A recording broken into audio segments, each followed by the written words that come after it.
Assalamu alaikum everyone. Welcome back to our channel Ummul Khair Kitchens with Arwa. আশা করছি আপনারা সকলেই ভালো আছেন।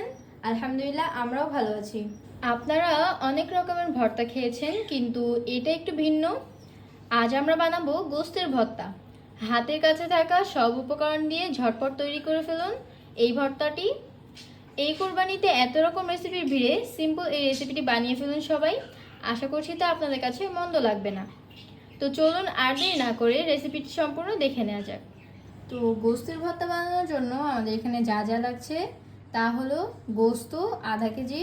আমরা এখানে গোস্তটাকে ছোট ছোট করে কেটে নিয়েছি যেন এটা দ্রুত সেদ্ধ হয় এবং যাতে সুন্দর মতো মিহি হয়ে বাটে।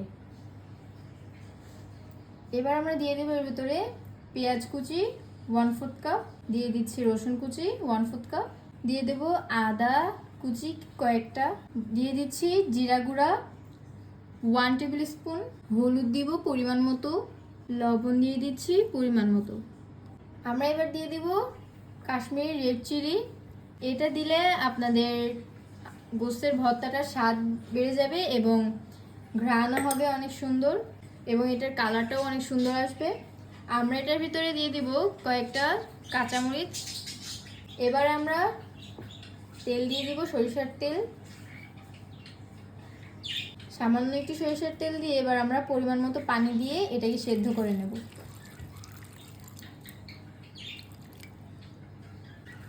আমরা এখানে পরিমাণ মতো পানি দিয়ে নিয়েছি। এবার এটাকে আমরা ভালোভাবে জাল করে নেব এবং এটার পানিটাকে ভালোভাবে শুকিয়ে নিব।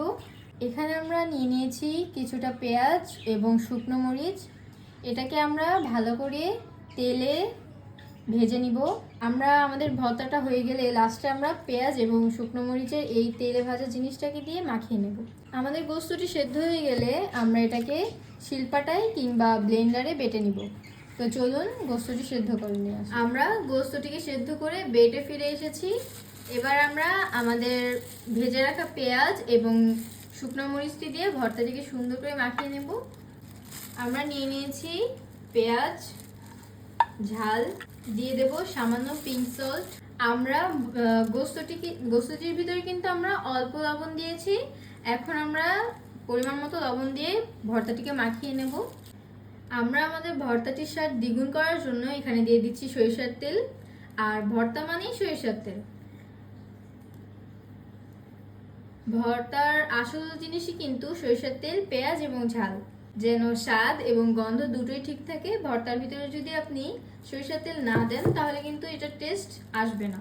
এবার আমরা এগুলোকে ভালোভাবে মাখিয়ে ফিরে আসছি। তো আমরা আমাদের ভর্তাটাকে সুন্দর করে মাখিয়ে নিয়েছি। আমাদের এখানে ঝালটা একটু কম হয়ে গিয়েছিল, তাই আমরা এখানে কাঁচা ঝাল অ্যাড করে নিয়েছি। এবার এটাকে আমরা সার্ভ করে নিচ্ছি। সো বন্ধুরা, ফাইনালি আমাদের ভর্তাটি হয়ে গিয়েছে। এবার আমরা এটাকে ভাতের সাথে সার্ভ করে নিব।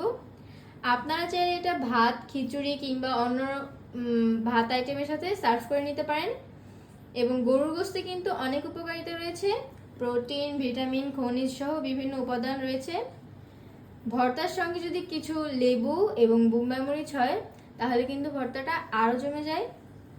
তো আর দেরি না করে আপনারা বানিয়ে ফেলুন মজাদার এই ভর্তাটি, আর খেয়ে আমাদের জানান আপনাদের কেমন লাগলো।